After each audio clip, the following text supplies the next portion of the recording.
So in addition to the Holland and the Lincoln, maybe we get a new tunnel. Let's bring in our political panel, Democratic strategist and Forward Solutions Strategy Group partner Isaac Wright and Republican strategist Rory Riley. It was yesterday's meeting with Nancy Pelosi and, of course, Charles Schumer, who really got with the president, and they managed to push that debt ceiling out. We do have a deal in the Senate that links it with the Harvey situation. So, Rory, get to this first. Are you one of those people who's furious with the president for working with Democrats, or do you feel that this was the right thing to do?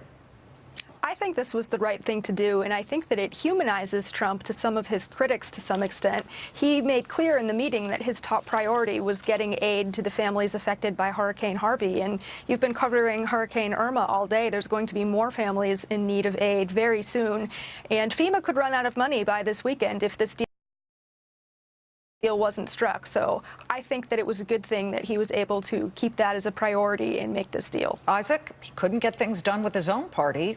Why not turn to the Democrats, get what you want? He looks intelligent, really smart here, because it clears the runway to maybe get something that matters to Democrats and a whole bunch of Republicans, and that is the Dreamers, the DACA to get done, and possibly even tax reform.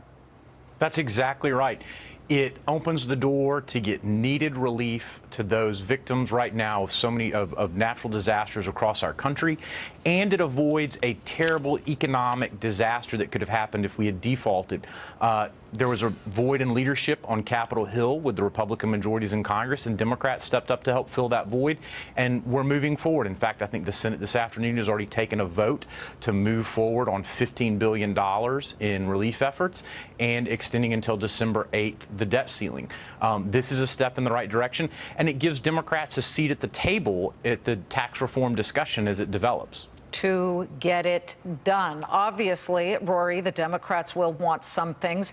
What do you get as a sense from the president's base about meeting with Democrats? It sounds like to me, when you look at that core scaffolding and base of his supporters, if they trust him, if he had to go to Chuck Schumer in the Senate, then they trust him to get it done, and they figure he will do the right thing. And does this embolden him now as more of the guy who's behind that art of the deal? Liz, I think that you're absolutely right. Trump has consistently pitched himself as the deal maker, and when the Republicans weren't able to help him strike a deal on health care, for example, he decided that effectiveness was more of a priority for him than party loyalty. And I don't necessarily think that's a bad thing. It's about time we got some things done. But there were people who felt that pushing this debt ceiling out is definitely a real problem, Isaac, and one of them was even his own Treasury Secretary, Steven Mnuchin, who had been reportedly somebody during the meeting yesterday to say, well, wait a minute, if we push it out, we might want to push it out much further than just 3 months. Let's hear what Steven Mnuchin said about that reported exchange with him and the president this morning on Fox Business. There was discussions about a one-year deal on the table that would have required a one-year deal for the CR, and the president's priority is to refund the military and get additional funding, and he didn't want to give that up.